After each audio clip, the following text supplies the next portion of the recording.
கால் வந்துட்டு வாங்க. யாருக்கு கல்யாணம்? கால் வந்துட்டு வாங்க.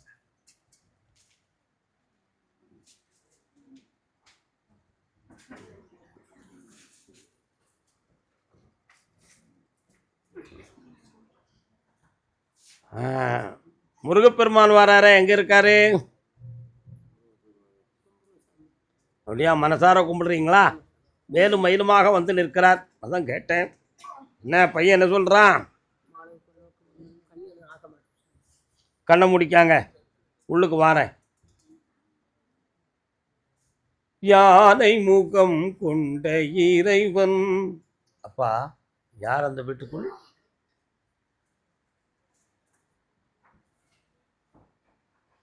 என்னப்பா உன்னுடைய காலத்தில் ஒரு வீடு பூட்டியே கிடக்காது, யாருடைய வீடுப்பா? யாருடைய வீடு? உங்க குடும்பத்தில் உள்ள ஒரு பொது வீடோ ஒரு வீடு பூட்டி கிடக்கு, அது யார் வீடு? அந்த வீட்டுக்குள்ள யார் இருக்கா? நான் சொல்லட்டுமா யார் இருக்கான்னு? கால் விட்டு வா. திறக்கவே இல்லை.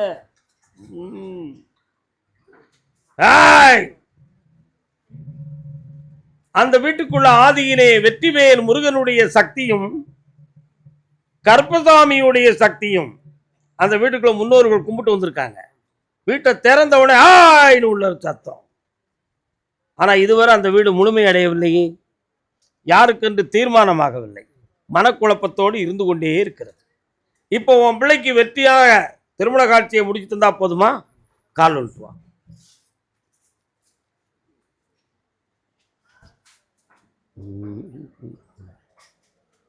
நாத வடிவான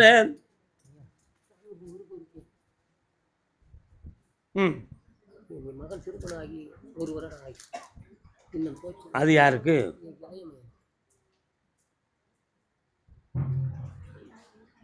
இந்தா எல்லாம் சீராக்கி வெற்றியாக்கி தரப்பா.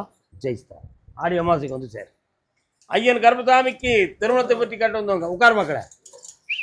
அக்கா உட்காரு, பெரிய அக்கா உட்காருக்கா. காலு வலிக்கு கரூர்ல இருந்து வந்து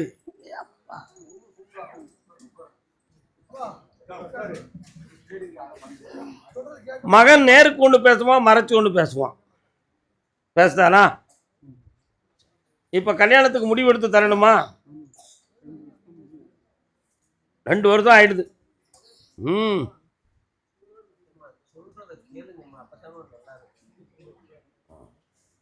சரி, ஐப்பசி மாதத்துல கல்யாணம் கூடுதுப்பா. ஜெயிச்சு தார, வெற்றி உண்டு. வா, அமாவாசைக்கு வந்து சேர, அவசரப்படாத. வா. ஐயன் கர்ப்பசாமிக்கு கடன்களை பத்தி கேட்டு வந்தது யாரு? அக்காவா? எந்த ஊர் உனக்கு?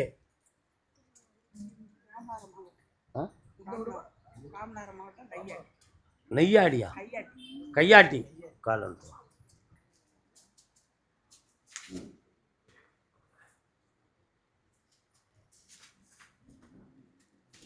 27 ஆண்டுகளுக்கு முன்னால இப்ப நீ இருக்கிய வீடு, அந்த வீட்டுக்கெல்லாம் கிழக்கு திசையில விலங்காடும் பாறையும் இருந்திருக்கு. இப்பவும் அது தெரியுமே இருக்கா? அந்த காலத்துல அந்த மண்ணுக்கு கீழே என்னமில்லாமோ கிடாரம் கிடக்குன்னு சொல்லி பல பேர்கள் தோண்டி உயிரை விட்டுருக்காங்க. அப்படித்தானே? கால் வந்துட்டுவான். ஆசை யாரை விட்டுச்சு? நாய்களுக்கு அழைக்கும் ஆசை. என்னடா தம்பி?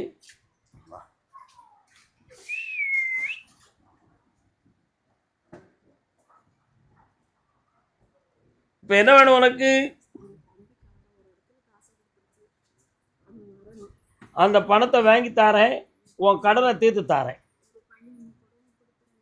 3 மாத காலத்தில் இந்த விஷயம் நடக்கும். ஒரு மகன் வீட்டை விட்டு வெளியே ஓடிடுவான்.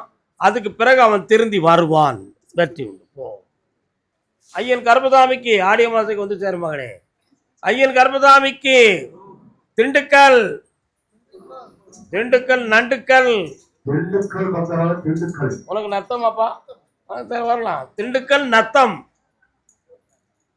கால் வந்துட்டு வாக்கா. ஏய், பொம்பளை கூப்பிட்டா ஆம்பளை நுழைதான் கிட்லி புட்லி.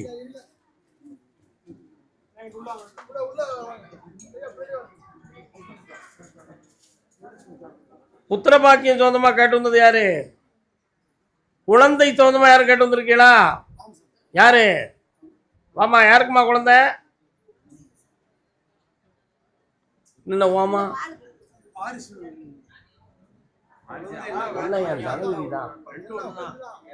யாருக்கு வேணும்?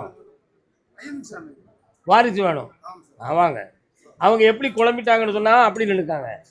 உங்களுக்கு வேணுமான்னு கேட்டோன்னா நமக்கு இல்லையே அப்படின்னு நினைச்சுக்கிட்டாங்க. என்ன கெட்டிக்காரங்க, வயசை பார்த்து தெரியாதா? சரி, கால் வந்துட்டு வாரி வார்த்தைகள் ஆனந்தத்தோட நிற்பாயம்மா. அக்கா, பெரியக்கா உட்காரு. என்ன வேணும் உனக்கு? கண்ண முடிக்கா.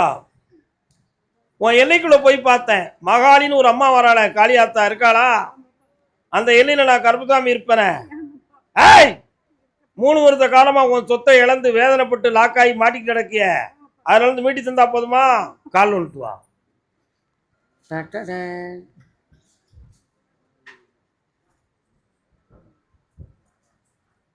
அதுக்கு இப்ப பணமும் வேணும். ஒரு ஆள் உனக்கு எதிர்ப்பு தெரிவிச்சுக்கிட்டு இருப்பான், அவன் மனத்தை மாத்தணும். இவ்வளவுதானே? மாத்தியாச்சு, பணம் கிடைக்கும். வெற்றியாக்கி தர. ஆடி அமாவாசைக்கு வந்து சேரு. உன் பேருக்கு யாகம் நடத்திக்க. போ, வாமா, கால் வந்துட்டு வாமா. நீ என்ன படுக்க சொல்றீங்க? வெளியே சொல்லிடாத. சரிகாரன், சும்மா இருந்தா சொத்துக்கு நஷ்டம். இவன் புரிஞ்சுக்கிட்டான். உழைக்காம சொத்து கிடைக்குமாப்பா? என்ன உழைக்காம சொத்து கிடைக்குமா? நான் பொம்பளை பிள்ளை இருக்கா? அப்போ அதனால ஆம்பளை பையன் வேணும்னு கேட்குறீங்க. மனம் சோர்ந்து சந்தோஷத்தை அனுபவிக்கிறதுக்கு மனசு இல்லாம 2 பேரும் மன குழப்பத்தோட தூங்குறாங்க.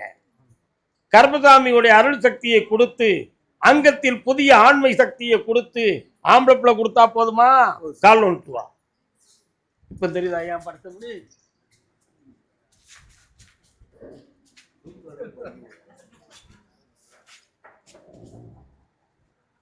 உலக இயற்கை, அதெல்லாம் நீதி, மனித நீதி.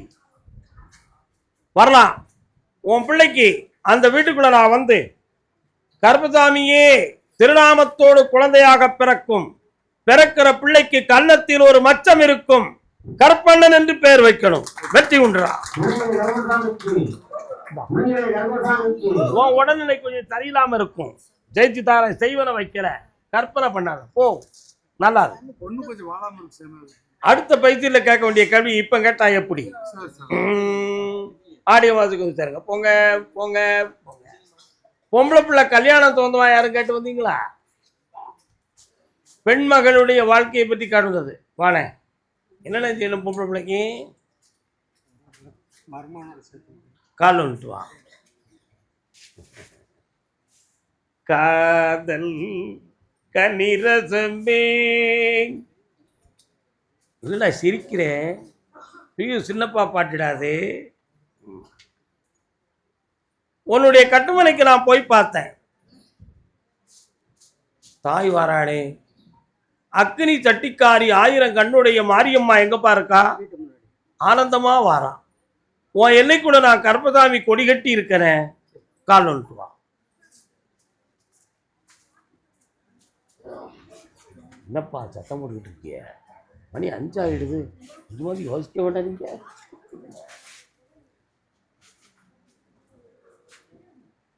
இப்பொழுது ஒரு 9 மாத காலமாக உன் பொம்பளை பிள்ளையை நினைத்து ரொம்ப நீ கண்ணீர் ஒடிக்கிற. இந்த வாழ்க்கை பிரிந்து போவதற்கு வேற யாரும் காரணமாக இருக்கலாமா? அதுல மந்திரங்கள் கையாளப்பட்டிருக்குமா என்ற ஒரு சந்தேகம் உன் மனதிலே இருக்கிறது. நடந்தது உண்மை. அந்த சக்தியை அழித்து உன் பிள்ளையை இணைத்து வைத்தால் போதுமா? கால் வந்துட்டு வா.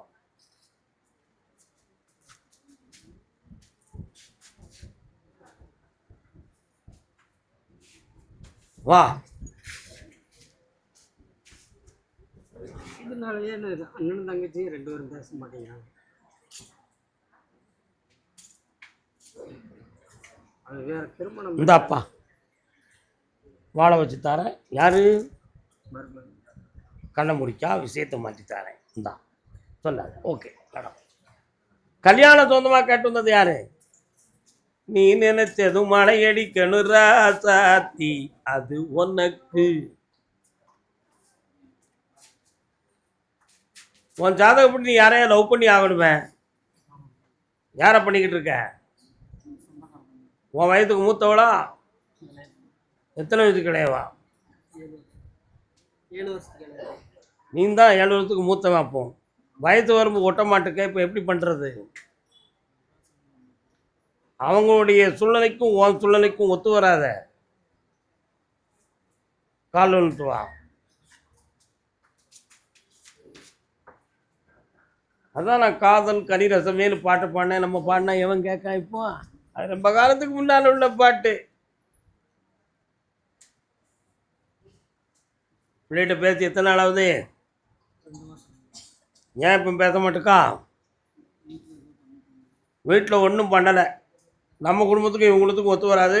நாங்கள் உனக்கு கல்யாணத்துக்கு சம்மதிக்க மாட்டோம்னு பெரியவங்க சொல்லிட்டாங்க. இப்போ என்ன பண்ண போகிற? மனத்தை மாற்றிக்கிட போறியா? அவளை தான் வேணும்னு ஒரே தவமாக இருக்க போறியா?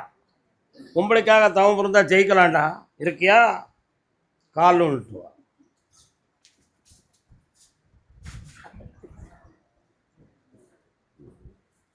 ஒருத்தன் வந்தான்.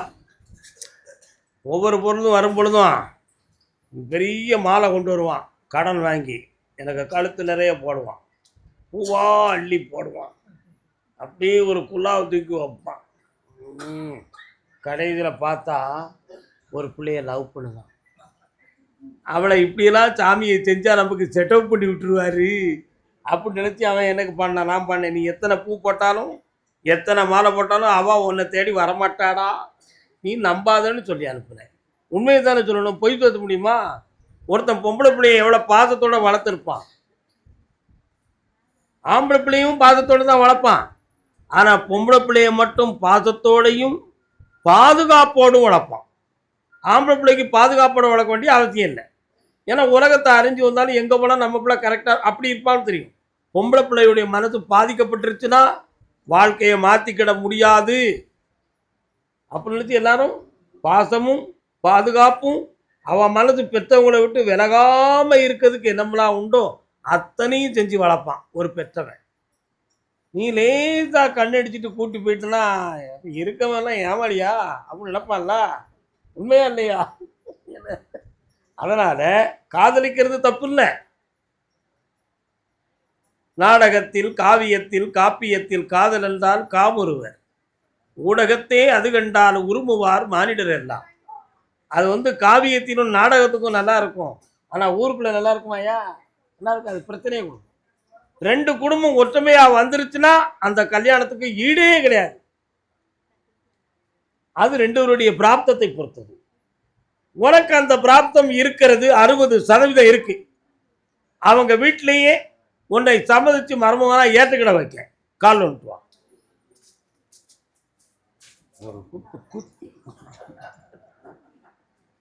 உண்மையை சொல்லணும்லாயா? இந்தா 2 பேரையும் சேர்த்து வைக்க பெரியோர்களே விரும்புவார்கள். வெற்றி உண்டு மகனே, சந்தோஷமா இருக்கு. நல்லா உடல் ஆரோக்கியம் தொழில் சம்பந்தமாக கேட்டு வந்தது. ஆரோக்கியத்துக்கு யாருக்கு பிரச்சனை? என்ன செய்து கால் அனுப்புவாங்க. ஓலத்துல தண்ணீர் பெண்ணொருத்தி கண்ணீர் ஓடம் போய் ஊரு சேருமா என்றாத்தி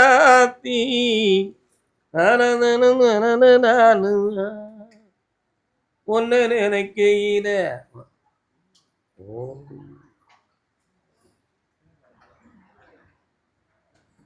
சில சமயத்தில் உச்சந்தலையை யாரோ அமுக்கிறது மாதிரி தெரியுது.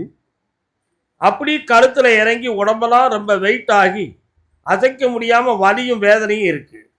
இது நோய் மாதிரி எனக்கு தெரியல மாமா, ஏதோ கோளாறு மாதிரி தெரியுது. இதுக்கு 2ல் 1 நமக்கு தெரிஞ்சாகணும். சாப்பிடாத மாத்திரை இல்லை, பார்க்காத ஆஸ்பத்திரி இல்லை. அதனால் இதுக்கு ஒரு விளக்கம் என்னன்னு எனக்கு தெரிஞ்சிடணும். எனக்கு அச்சுறுத்தியாக வருது, வாழதுக்கே இஷ்டம் இல்லைன்னு இவன் அடிக்கடி புலம்புதானே. கால் வந்துட்டு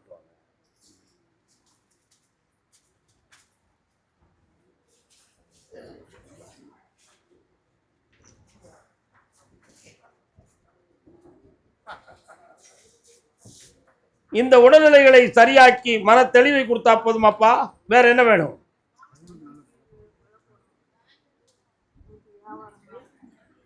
உன் பையனுக்கு ஒரு புனிதமான வேலை வாய்ப்பை உருவாக்கித்தாரேன். இவன் உடம்ப இந்த நோயிலிருந்து மீட்டி சக்தியை கொடுக்குறேன். நோய்க்கும் பார், பேய்க்கும் பார், வெற்றி உண்டு. வா, ஆடி அமாவாசைக்கு வா, பேரில் யாகத்தை நடத்திக்கான், சந்தோஷமா கலந்துக்காங்க. போங்க, வாடா தம்பி, இடுப்புல துண்டு கட்டி வாடா வாடா. இதெல்லாம் வேணும்.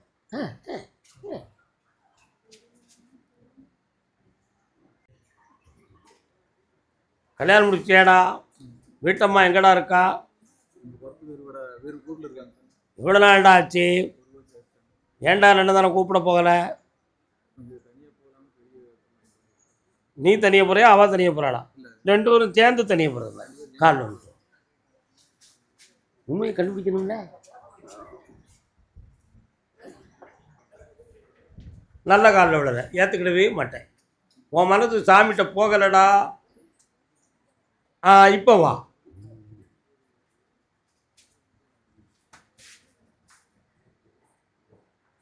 பாதை மாறி போகும் போது ஊரு வந்தே சேராது, தாளம் மாறி போடும் போது ராகம் தோன்றாது. உன் மனைவியுடைய மனத்துல எந்த அசிங்கமும் இல்லப்பா. அவ தெளிவான மனதோடு இருக்கிறாள். உன் மீது அதிகமான வருத்தத்தோடு இருக்கிறாள். உன் குடும்பத்துக்கு கொடுக்கிற மரியாதையை தனக்கும் தன் பிள்ளைக்கும் கொடுக்கவில்லையே என்ற ஒரு வருத்தம் அவள் ஆழ் மனதில் இருக்கின்றது. பெற்றோர் வேண்டுமா மனைவி வேண்டுமா என்று கேட்டால், எனக்கு பெத்தவங்க தான் முக்கியம் என்பதை வார்த்தையால் சொல்லாமல் செயலால் சொல்லிவிட்டு என்கிட்ட அந்த வார்த்தையை ஒரு மறைச்சுக்கிட்டே நடக்கிறார் என்பது அவளுடைய கருத்து. கால் வந்துவா. நம்ம சொன்ன ஏவன் கேட்கான். ஒரே ஒரு ஐடியா தான், பொண்டாட்டியை வேண்டாம்னு சொல்லிட்டு அம்மா அப்பா கூடவே இருந்துக்காயேன். இருந்துக்கிறியாடா? அம்மா அப்பா விட்டுட்டு பொண்டாட்டி கூட இருந்துக்கிறதியா? சரி, அப்ப அவங்கள விட்டு மனைவி கூட இருந்துக்கிறதியா? மாவு வேணும், பணியாரமும் வேணும். கால் வந்துட்டு வா. உலகத்துல ஏன் குடும்பத்தை பிரிக்கணும்னு நினைக்கிறீங்க? பெண்ணா இருந்தாலும் பேணி வாழணும், ஆணா இருந்தாலும் அறிவோடு இருக்கணும். என்னடா தம்பி, உண்மையா இல்லையாடா? உன் மனைவிய உன்னோட சேர்ந்து வாழ வைக்கிறேன். பெரியவங்க எப்படின்னா 60 வயதுக்காரங்க 20 வயது பொண்ண மருமகளா அடைஞ்சி 60 வயதுக்குள்ள அனுபவம் 20 வயசுல போய் இருக்கணும்னு சொல்லி விரும்பினா அது நடக்குமாப்பா? நடக்குமா? நடக்காது.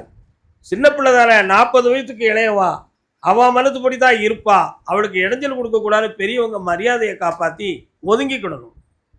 உடலால் ஒதுங்க சொல்லலை, உள்ளத்தால் ஒதுங்கணும், அறிவால் ஒதுங்கணும்.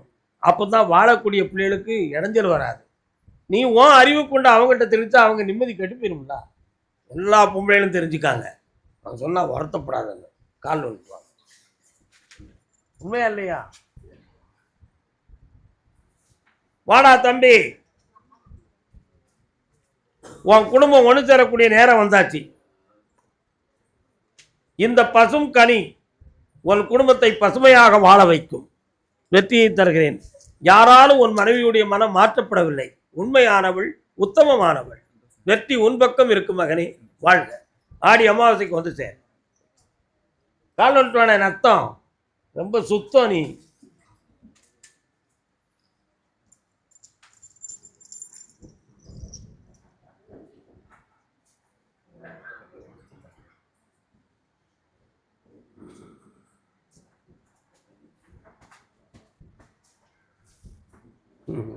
என்னென்ன வேணும்?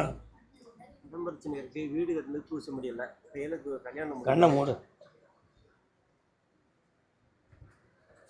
4 விதமான கேள்விகள் இருக்கு. ஒன்று கடன் தர வேண்டும், மற்றொன்று வீட்டை தெளிவு பண்ண வேண்டும், மகனுடைய வாழ்வுக்கு தெளிவான வழிகாட்ட வேண்டும், ஒரு இடத்துல பணம் எதிர்பார்க்க அது கிடைக்க வேண்டும். காலம்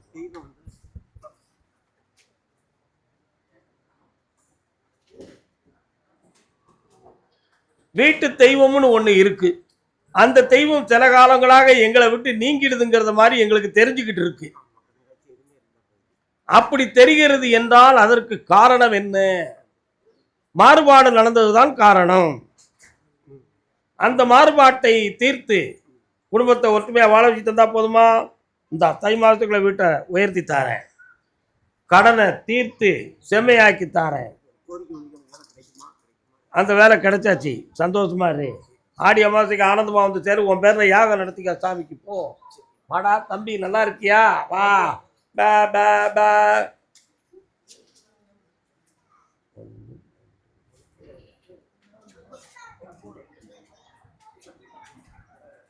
சொந்த ஊர்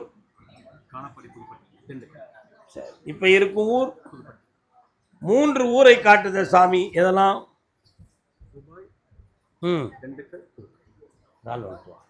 அதான் 3.